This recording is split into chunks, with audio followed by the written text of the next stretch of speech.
most powerful messages, and one I hope we all carry with us today, is that we must focus on what is right with our students rather than what is wrong.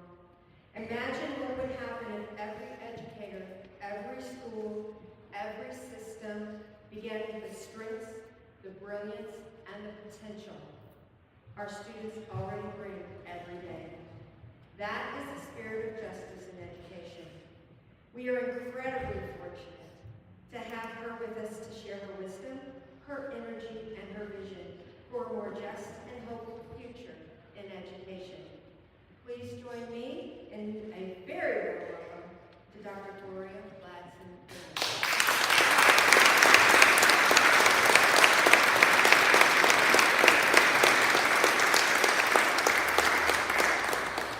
Thank you, Dr. Streeter, for that really lovely introduction. Thank you all for being here. I think we had another choice, and I appreciate your choosing to be here with me.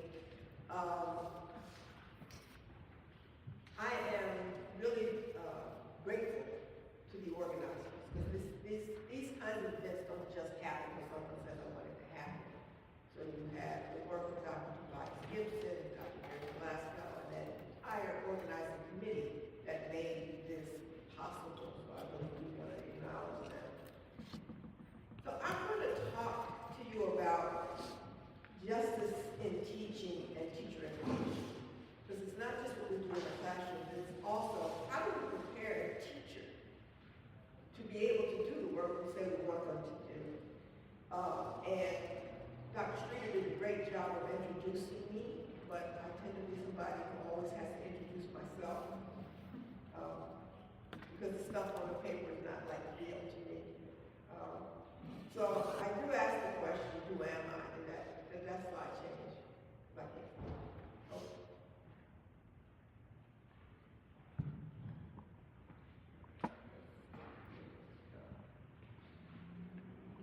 Yeah, no.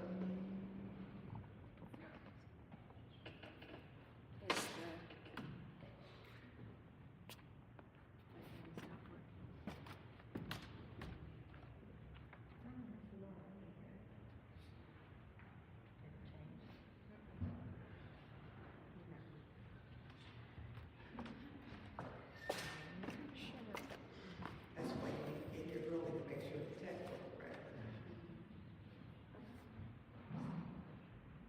There you go. Can I might just be your clicker. Are you going to have to be down there where I'm Sorry. Okay, I'm so sorry. No. I don't know. It's good. So you have a slide that probably now says, who am I? Okay, so as Dr. Streeter mentioned, I'm Professor Emeritus at the University of Wisconsin-Madison. That is just a fancy way of letting y'all know I'm retired. But I'm terrible at it. I have been the worst retiree ever. And part of it is because I do still serve as the past president of the National Academy of Education, which means you still have to come to all council meetings. You still have to be making decisions. I'm a fellow of the British Academy. I don't even know what that means. I was elected during COVID, so I didn't do it in person. So I just made up in my mind what it means. I decided it means that I could go to London and have tea with the Queen. Because I was certain she had at least 2 empty seats. And then Andrew acted up, and I'm like, no, she got 3 seats. I really didn't have one. But then she passed away. And now I'm not all that interested in having tea with the current people. So now I have to make up something that means. I'm also a fellow of the American Academy of Arts and Sciences. That was a particular honor that I received.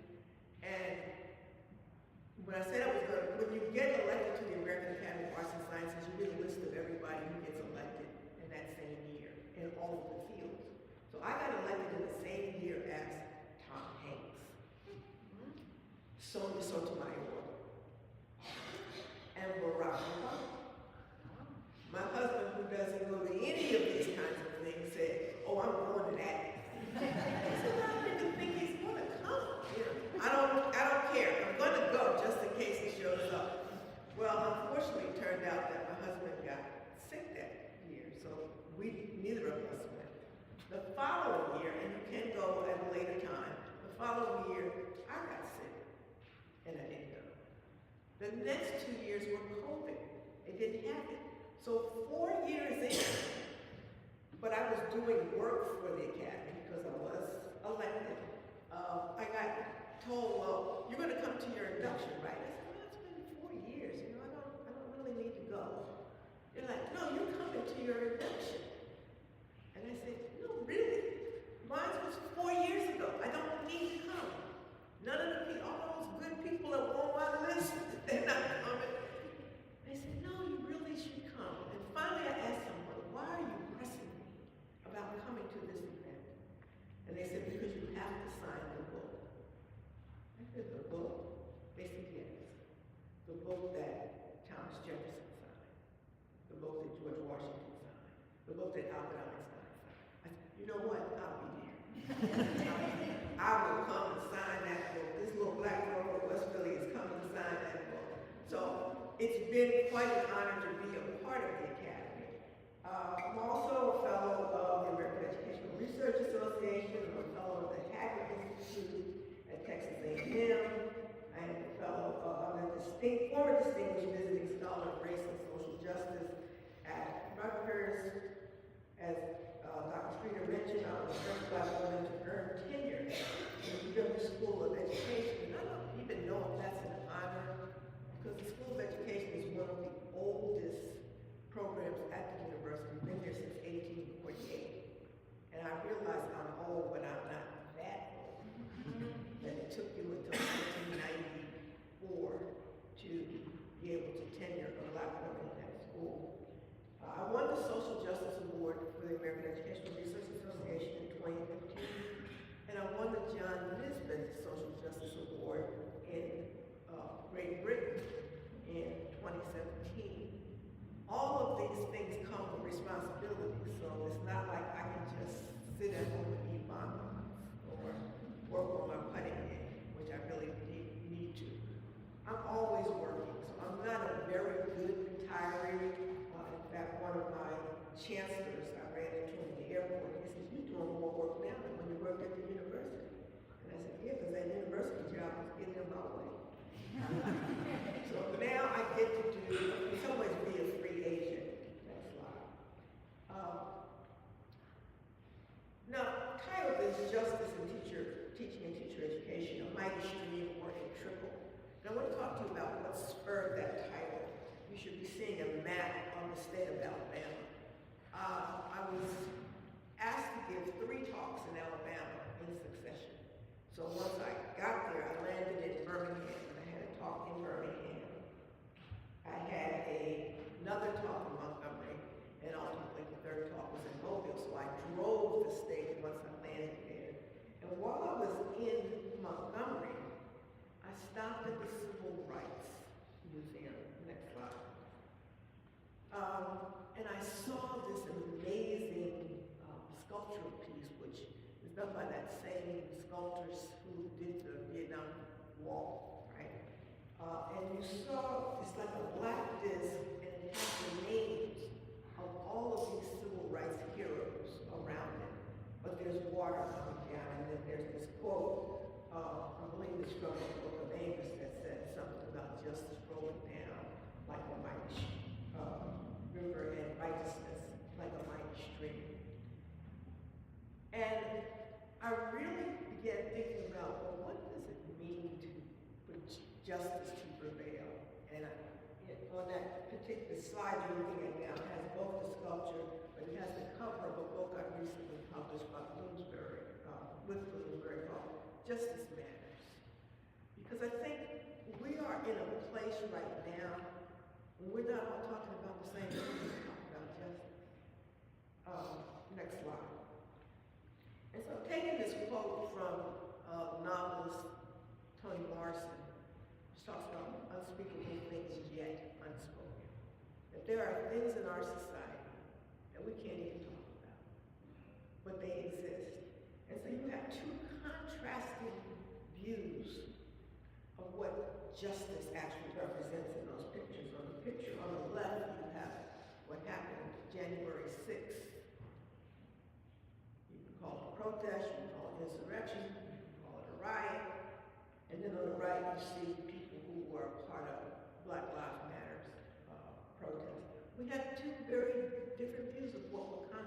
justice. So if you click the next slide, I'm going to give you a little bit of the context of this talk.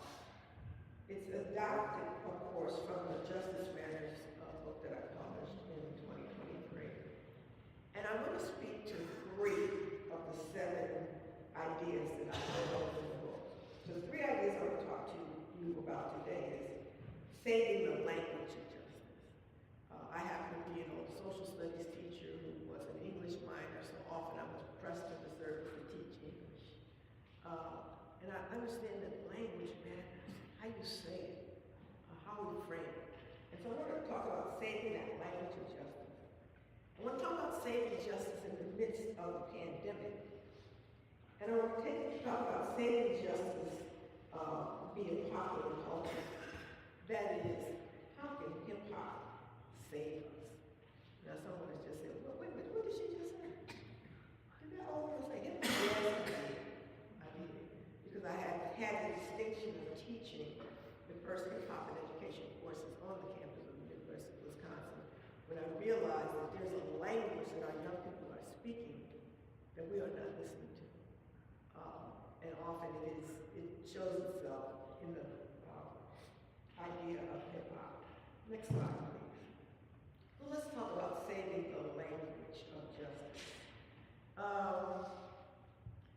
I love this photo from I think this was a debate of Kamala Harris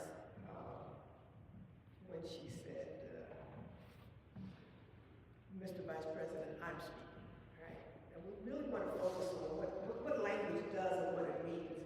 And while justice is seen as an approach towards being righteous, or just, or morally right, there are a lot of interpretations of this word, justice. For example, Western interpretations of justice are often linked to individual rights. So you can go back to folks like René Descartes, the great philosopher, who said things like, cogito ergo sum, I think, therefore I. And so the justice in the West is often embodied in the individuals. But that's not the only way to think about justice. In the East, sometimes people embody this notion of what's called Ubuntu. It's an African notion of I am because we are. In other words, I have no existence outside of the collective. If there's not a social environment out there for me, then I don't exist. I'm not thinking myself into existence. I am existing because you exist. So those are 2 really contrary views of how we think about ourselves, right? Next slide. So there are also ways in which we consider justice. And basic justice is rarely connected to the concerns of Black and brown people. For example, when we said liberty and justice for all in those founding documents, it was not considering a bunch of people. It certainly wasn't considering Black people. It wasn't considering women.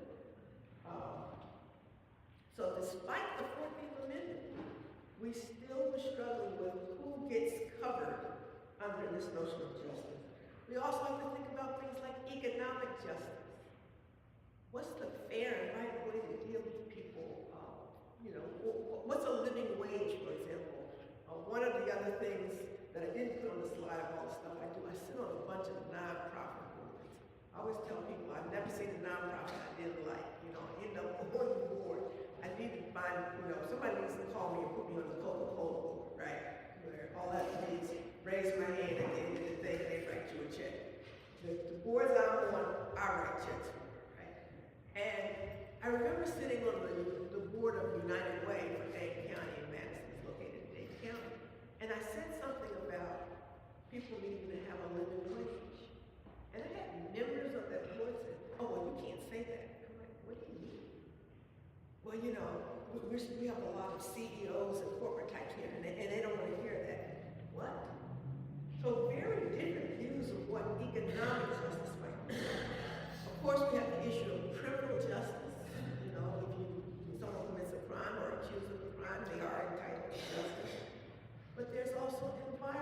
justice, what's the right way for us to dispose of, like, hazardous materials?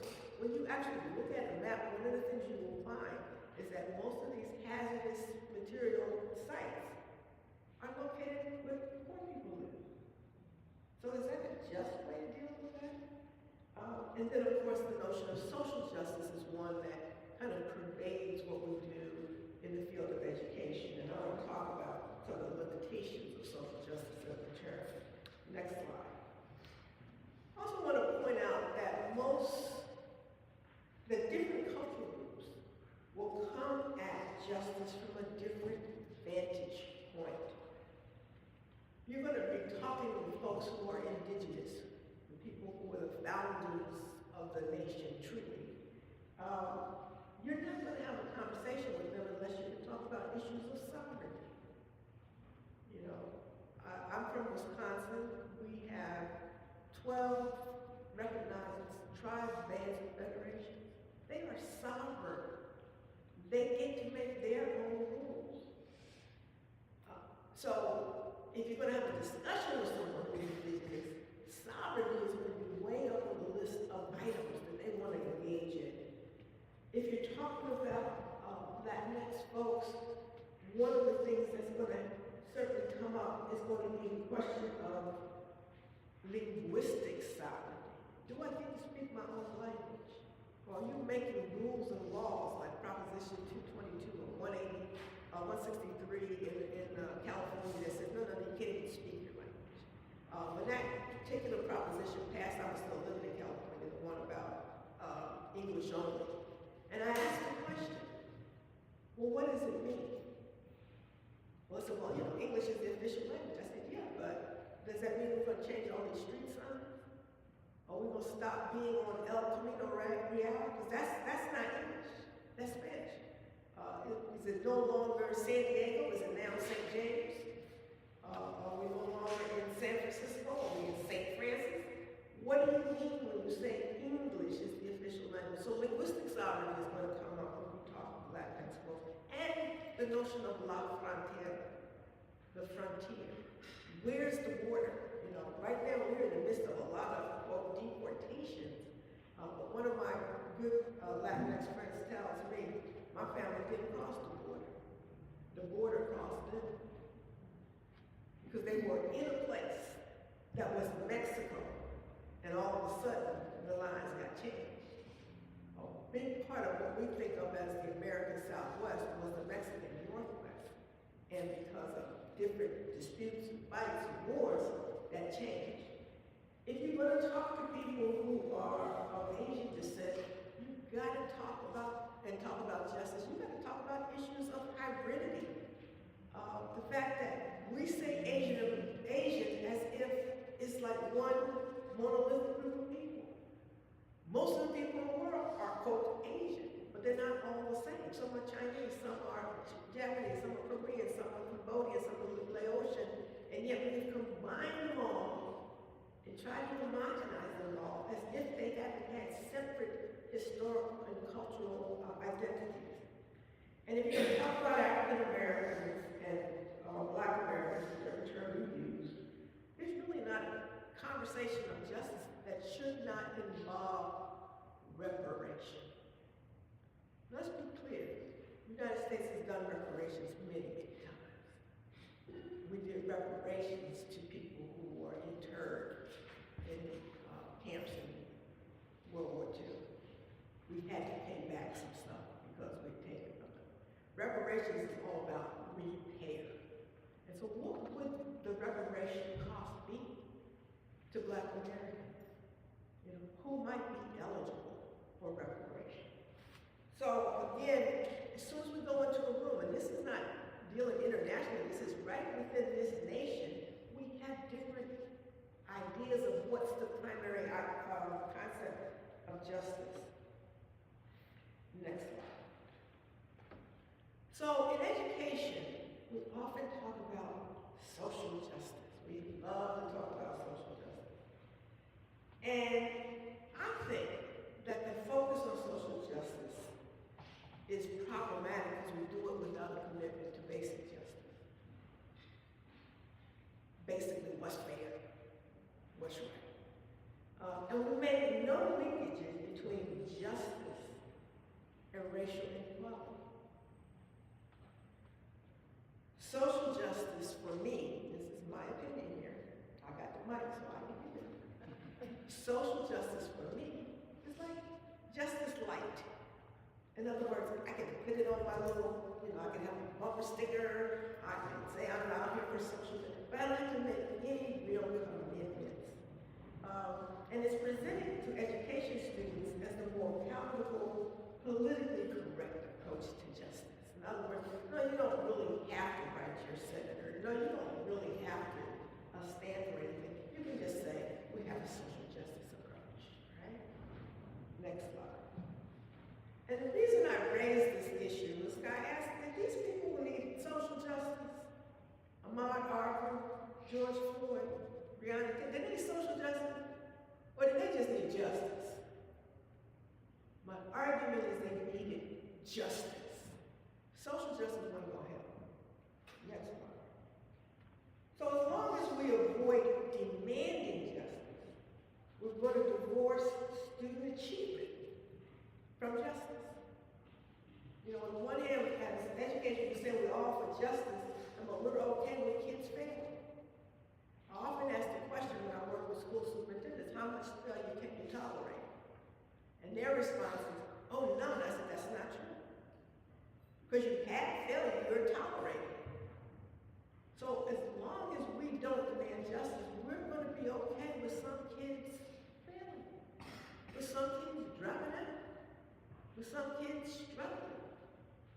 A real commitment to justice means that you cannot stand the fact that these young people whose parents are paying their taxes that support our schools are failing. That's not justice.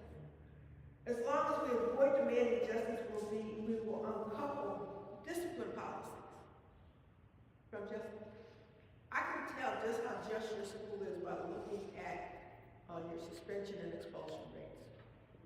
Tells me so much about what you're doing. I can tell how just your school is if there's a pattern of participation in honors and AP courses. If there is an overrepresentation of certain kids in special education, that will tell me how committed you are to justice. As long as we avoid demanding justice, we will fail to distinguish justice in things like I just said, honors and AP. We won't acknowledge the injustice in terms of high school graduation rates. We will not acknowledge the inverse relationship between the student and the teacher population. Our kids are becoming a much more diverse group of folks. Our teacher population is not. It's like an uncomfortable conversation for us to have in education, but it is our reality. Next slide. So education social justice tends to gloss over the opportunities hoarding among collegiate and teacher candidates. This notion of opportunity hoarding comes from the work of a colleague, John Diamond and others, that say, even when you put something out there that you say everybody can have, only certain people get. So here's an example. My daughter was in high school. One of the things I noticed when you look at scheduling, big high school, 2,200 students, there was never a conflict in the schedule between orchestra and calculus, or orchestra and physics, or orchestra in any higher level honors courses. But if you're taking a basic English course, you're probably going to run into a schedule, so no, you can't be in the orchestra. But it just doesn't work out that way. In other words, we work to make sure that certain young people get opportunities. We do what's called opportunity hoarding. We make sure that certain young people get, quote, the best teachers, and they get in the best section. That's that notion of the opportunity hoarding. The other thing that education social justice does is it fails to acknowledge the misplaced priorities. So we talk about things like self-esteem in the place of authentic intellectual development. So I've heard teachers say, well, I could work more with this kid, but, he has low self-esteem. Really? Because I saw the kid on the basketball court, and he looked like he had high self-esteem to me. I seen the kid playing a video game, he looked like he was having high self-esteem to me. I see the kid with his peers, looked like he had, you know what? It turns out the only time I see him have low self-esteem was when he's with you. So what is that saying to us? Instead of saying that our kids have low self-concept or low self-esteem, the question for me is, what is it that kids bring to the table? And how can we leverage what they bring to the table? We also have a problem in education with notion of social justice because we focus on talk and not action. And we often focus on talk that is unrelated to the lives of students. I'm someone who's really interested in young people being engaged in problem solving. And I know a lot of teachers who talk about, oh yeah, we're doing problem solving curriculum, but the problem solving is a problem that the teacher has picked out. So the kids are just going along with this. So I'm in a school one year, and I'm in the 3rd grade classroom observing, and the kids are, quote, saving the rainforest. Now, don't get me wrong, I am not against saving the rainforest. I think that's probably a noble activity. But I couldn't figure out how these 8-year-olds were serving the rainforest and how they came up with that's what they want to do. So I asked them, I said, what are you guys doing? Oh, we're working on saving the rainforest. I said, where is the rainforest? The kid said, I don't know. It's just something she wanted to do. So we say we're doing something, solving problems, but often it's so unrelated to the lives of the young people that we are serving. The other thing that social justice, education social justice does is tend to blame others without us being accountable. We start pointing the finger that, oh, you're doing this and you're doing that. I always remind my students, when you point a finger this way, you have 3 pointing back towards you. That often we're not doing certain things. And finally, one of the things that I see in education social justice over and over is that we cultivate sympathy rather than informed empathy. I feel so bad for this kid. Right? That doesn't help anything. Sympathy essentially says, I feel sorry for you and I'm glad it's not me. It's like when you go to the funeral, you give the condolences, oh, I'm so sorry this happened to your family. But the sotto voce, the thing that's not said, and I'm glad it's not happening to my family. I want our young people who go into teaching to be able to develop what I would call informed empathy. And empathy is not feeling for, but feeling with. I know what it feels like to experience this very same thing. And this is what we need to do to help people look ahead. Next slide. The lack of justice contributes to what I call the education debt. I know there's a lot of talk about achievement gap. In fact, if you put in the terms achievement gap into a search engine, you're going to get more than 2 million hits. Everybody talks about it on both sides of the political spectrum, achievement gap. I'm going to argue that that's the wrong way to think about what we're experiencing. And I've said what we've experienced is an education debt. In other words, we've gone so long underserving so many people that a debt has accumulated. And I'm arguing that this debt is historical, because we've done it from the beginning. We didn't give them, people just wouldn't been educated. We didn't give them schools, and then when we gave them schools, they were underfunded, they were substandard, they didn't even last all year. My father grew up in rural South Carolina. He was able to go to school for 4 years. And out of those 4 years, he could only go 4 months of the year. Because his father, my grandfather, was a sharecropper, which meant that a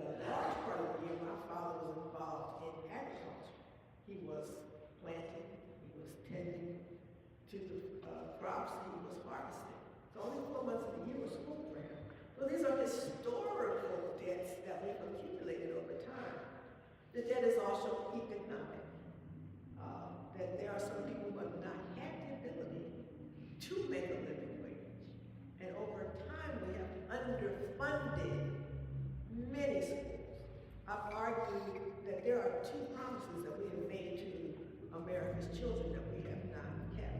The first one is the promise to desegregate their schools. We did not do that.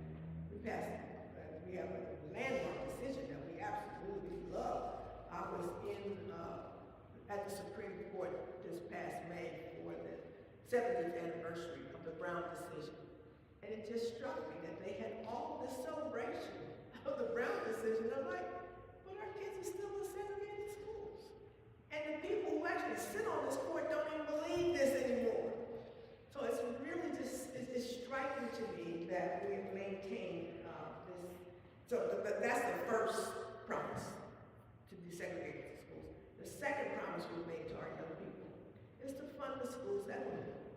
We have done that. There's very different ways in which our schools are funded. And so those two promises also lead to this economic debt. The third debt is a socio-political one. Who gets to participate in the political process? And it is taken until 1965 for us to have a Voting Rights Protection Act. And if you look at this distinction between voter registration, particularly in the South, before the Voter Rights Act and after, it's amazing. It is absolutely amazing. But now we roll that back, right?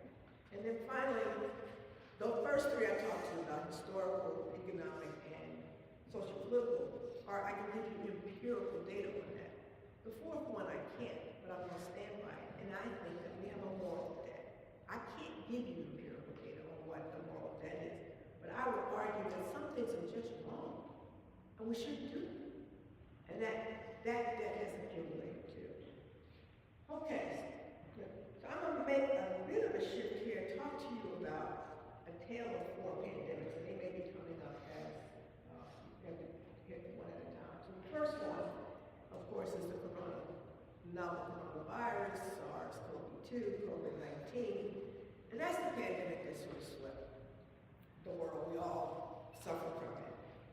If you click the next one, you should probably see a picture of Derek Chauvin, who is on the neck of George Floyd. Now, the scientists in the room will say to me, lady, that's not pandemic, that's endemic, right? Because it's really not with it. But I'm going to argue it's pandemic. Why? Because when this happened, I began talking to colleagues around the world, and some of my colleagues in the UK said, oh, you think that only happens in the US? You must not know about the Stephen Lawrence case here in Great Britain. My colleagues in France said, oh, you think that's just a US phenomenon? Do you see what we do to Francophone Muslims in this country? My colleagues in Canada said, oh, I know how y'all always like to run up here after y'all elections. Everybody in the US wants to move to Canada after election. She's like, don't move here, because we're not better than you are. We have just found the skeletal remains of over 600 indigenous children. My colleagues in Australia said, have you seen how we have pushed Aboriginal people across this continent? So, yeah, I'm arguing this pandemic, that racism is not a local activity. We may have perfected it, but trust me, all around the world, the darker people suffer more. Click one more. There's also an economic pandemic, and that's coming on the tails of the COVID-19 one, but it has to do with the fact that when COVID hit, you had so many people who had to leave the workforce, and particularly women. In fact, economists said we didn't have a recession, we had a she-session, because women had to come home. They had to be caregivers, either for children or for seniors. We have a lot of families that have not economically recovered because all of the protections against, having to pay their rent and what have gone away. If you've had a job during the pandemic, and say a wait staff person, and the restaurant closed, you didn't just recover from that. And the other reason that I say it's pandemic is because when people on this side of the world don't demand goods and services, people on the other side don't get to make them. So we're in an interconnected global economy.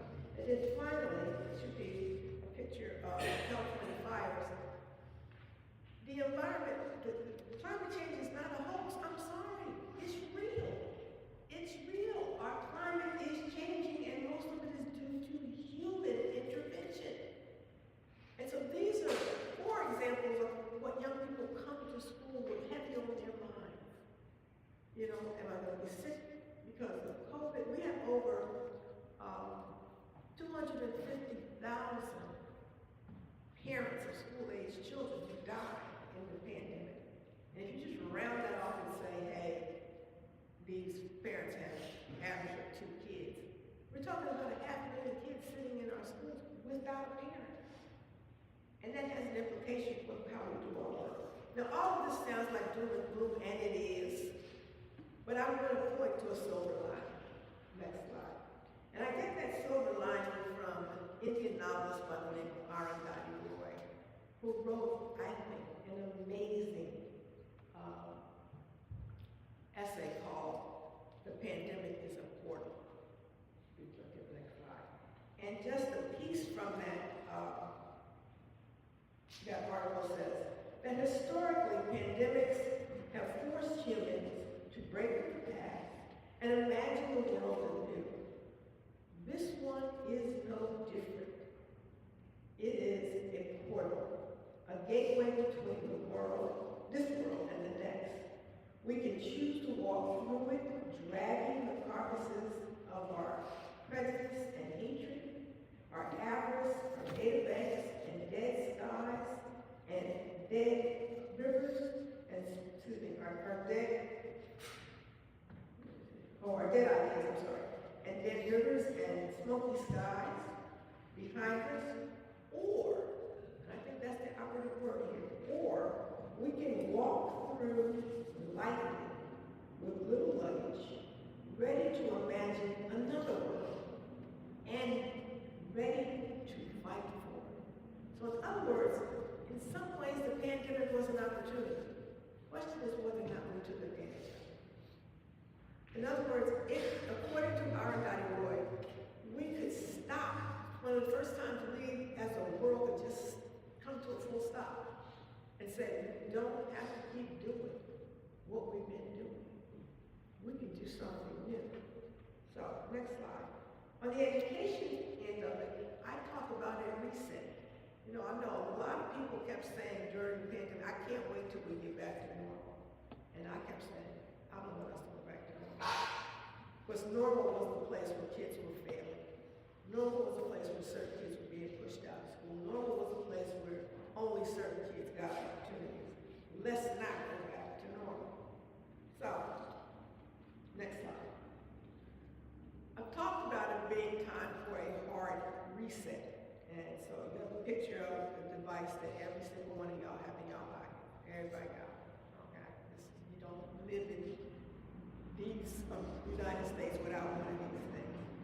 And if you're like me, when these things don't do what you need them to do, you try a few things. So first thing you do, they tell you turn it off for 5 minutes, right? Longest 5 minutes of your life. Wait, what is that?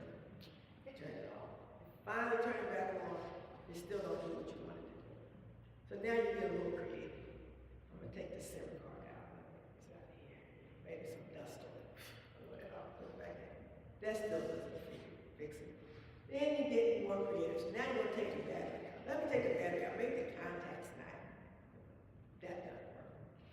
If you're really ambitious, you then decide, okay, I'm gonna go online and go to a support group. And I tell you, them support groups don't help. Some people don't come either. They stuff is broke just like yours is broke. But you go there. And then finally, and reluctantly, you go back to where you got the phone from. You go back to your service provider or the phone manufacturer. And when you get there, somebody who looks all of 17 years old meets you and says, how can I help you? And you tell them what your problem is. Now that person does all the same things you did, right? They turn it off, and they turn it back on, they check the battery, they check the card. And then they look at you and they tell you what I regard as the kiss of death. Because they say to you, you know, I think it's time for a hard reset. Now why is that a hard kiss of death for me? Oh, back my phone number. So all of the pictures of all the meals that I took in the restaurant is gone. All of the selfies I took I had on my ankles right, you know, up, man, it's gone. Because I don't back up. The hard reset is essentially bringing your phone back to how it was in the factory, when it left the factory. It's starting all over. And that for me became the perfect metaphor for what we need to be doing in education.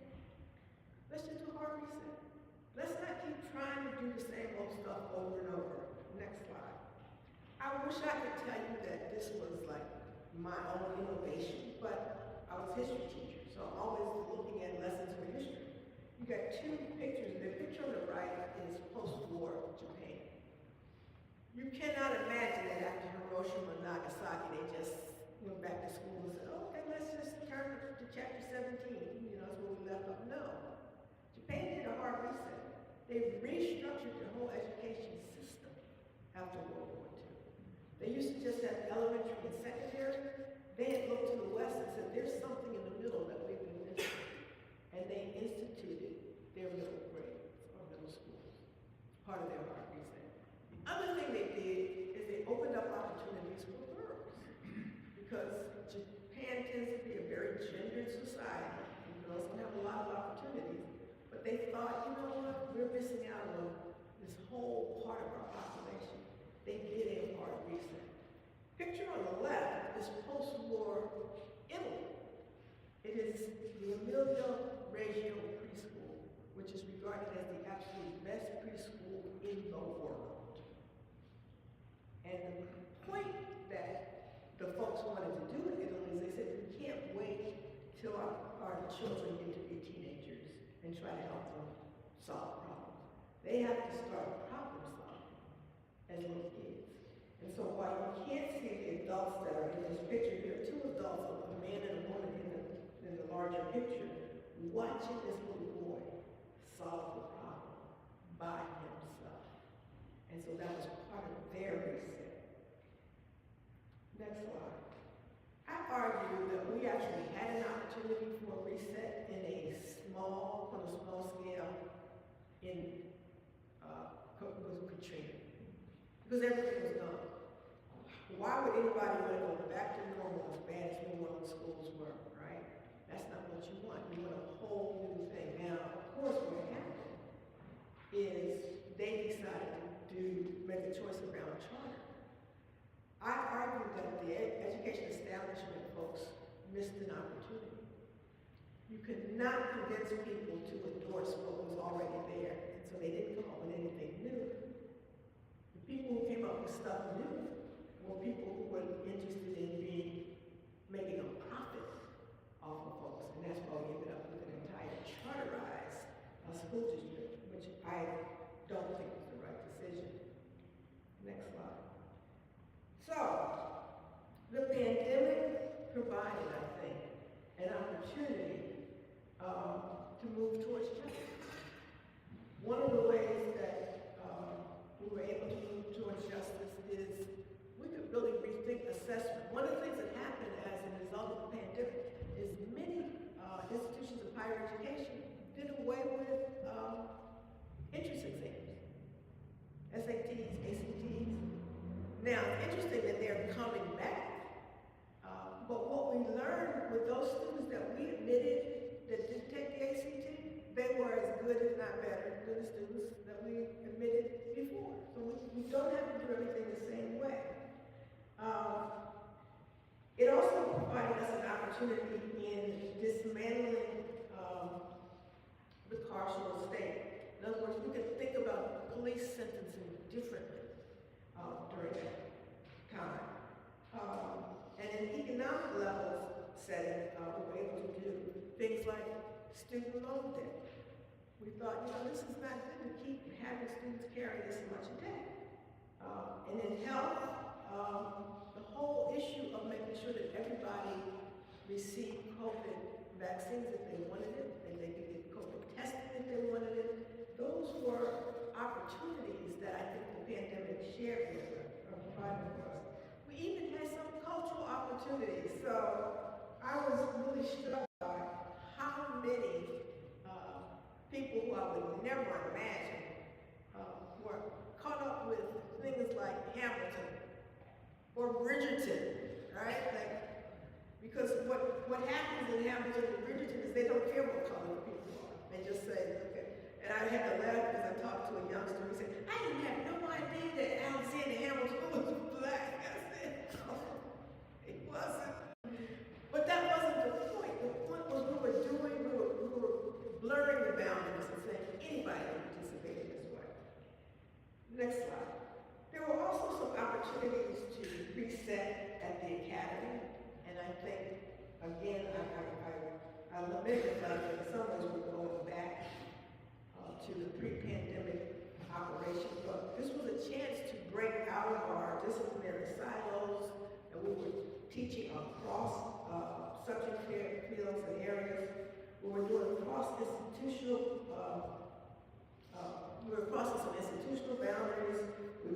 just saying, oh, everything has to be right here at the university. We were saying, okay, we're doing some community-based things. We were rethinking our funding model, asking what do our international peers do. I spent time in Sweden. There's actually not even a word in Sweden. There's no Swedish word for tuition, because they don't have it. If you go to university in Sweden, you do not pay tuition. Now you pay for your room and board, but they just don't have this notion. The academy is also a place for us to begin rethinking the reward system, because right now the reward system for faculty has to do with productivity, how many students do you get, how much do you publish, but it was an opportunity to think of other things like issues of diversity. Why should we reward people for that work? It was also a place to rethink instructional delivery systems. I know a lot of people didn't like remote learning, but for some young people, that's actually more opportunity for them because of their work schedule. So many of our students are actually employed, that being able to do something online is actually helpful. One of the things I had a lot of fun doing was visiting, if you will, classrooms remotely. And I remember visiting a classroom in Baltimore, high school, and first question I always ask the students is like, well, how are you guys doing with this, remote learning? And the typical response is, oh, I just hate this, oh, this is terrible, oh, I wish we were back in the classroom. But one class that I visited in Baltimore had one young man who said to me, he said, oh, I absolutely love this. And I said, really? I said, what do you like about it? He said, listen, when these people get on my nerves, I just push this little button right here, and then I just leave. He said, I love it. I said, well, what happens when they figure out you're not there? He said, well, it takes them a little while, but when they figure out I'm not there, they'll call and ask me, well, where are you? I don't see you in the Zoom. He said, and I tell them, I'm having internet connectivity problems. I laughed just like you did. But what this kid was really saying is, for the first time in my life, I'm in charge of my own education. See, he's been turning off education when he was there, but the way he turned it off then was to put up his hoodie and put his head in. The way he turned it off in the classroom is to zone out and not pay attention. And so in some ways, he was really being able to redirect his own learning. Next slide. So I would also argue that hip-hop is an opportunity for justice, and I know that's going to sound strange. But if you really understand what hip-hop is, it's not just rappers, it's not just the music, it is really, in some ways, lifestyle. And there are three things that characterize hip-hop. Number one is you flip something out of nothing. In other words, you don't even have it, but you make it into something. So in the early age of hip-hop, particularly when you had B-boys, B-girls, the dancing crews, they would use discarded linoleum because their parents were getting recorded. They were flipping something out of nothing. They were staying fresh. That's another thing with hip-hop. You can't keep just teaching and doing the same old thing. To be hip-hop is to literally be fresh, to switch things up. And finally, they were being creatively resourceful. So I'm looking at my time here, and I want to make sure we have a few minutes to have a conversation. So here's what I'm going to do. I am going to skip a whole section. So you gotta get the past the practice theory slide, past the green paper slide, past the slide that says cultural development pedagogy, past the supporting student liberty, past the cultural competence, past the social political critique, and you should get to the last slide and just hold on a minute. Your powers and your different. That's why I'm on. No. That's fine. Keep going. Keep going.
gentleman I had the opportunity to teach a lot from Quan, who was a spoken word artist, who then took his concern about how much hotter it was in Milwaukee than in the suburbs.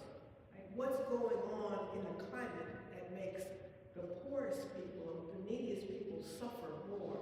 And so this was a problem he wanted to investigate. And I think it's a perfect example of what I mean when we think about justice. We don't just think about some abstract notion. We think about what's happening in our own daily lives that we should be able and be willing to address.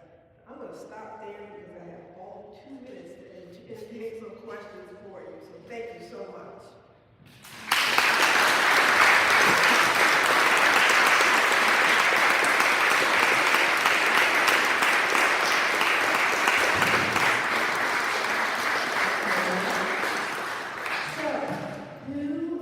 Would like to ask a question of Dr. Ladson-Billings?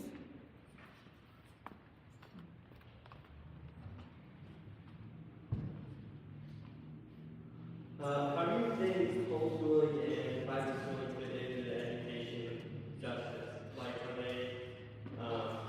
they like good for choice, or is it failure of the public school system that provide those options? Yeah, I think that people make the best decision they know how to make at the time that they make it. I don't think anybody's trying to hurt their own children.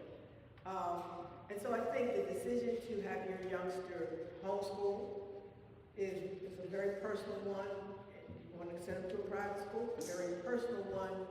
But I think that the bedrock of democracy literally requires a public system that's a fair system, that's a just system. You know, one of the things that's interesting to me is that most major cities have what's known as specialty high schools. These are like the best high schools. Everybody was in. New York has Stuyvesant and Science. Philadelphia has Central High School and Girls High. Chicago has Whitney Young. San Francisco has Lowell. They don't have trouble getting people to come to those.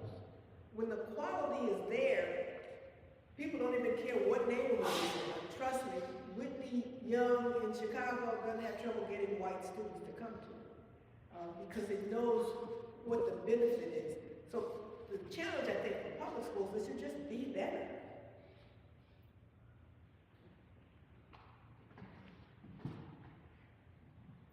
I do think sports play a role in like the way that students are taught, because like I know a lot of in like public schools, for example, they'll excuse athletes for having poor grades because they're doing well on their sports teams, and that can hurt them as a student and as they learn. So how does how can that be addressed without like completely destroying sports teams and sports in school?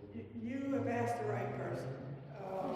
I spent 7 years on the athletic board at the University of Wisconsin. I was a Big Ten faculty rep. I married a professional football player. My oldest granddaughter plays in the WNBA. This is my life, right? But I also see the way in which my middle son received a 4-year football scholarship to Oregon State. His experience as a student is so different from his brothers, you would not believe it, because they didn't go on to do post-high school sports. They created literally a lane for my middle son to ensure that he took the requisite NC2A courses so that he could go to a 4-year school. So yes, we have a kind of worship of sports and athletics in the society, and you see it being played out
child in the special ed, because that's categorical, but everything else is free and open to the public.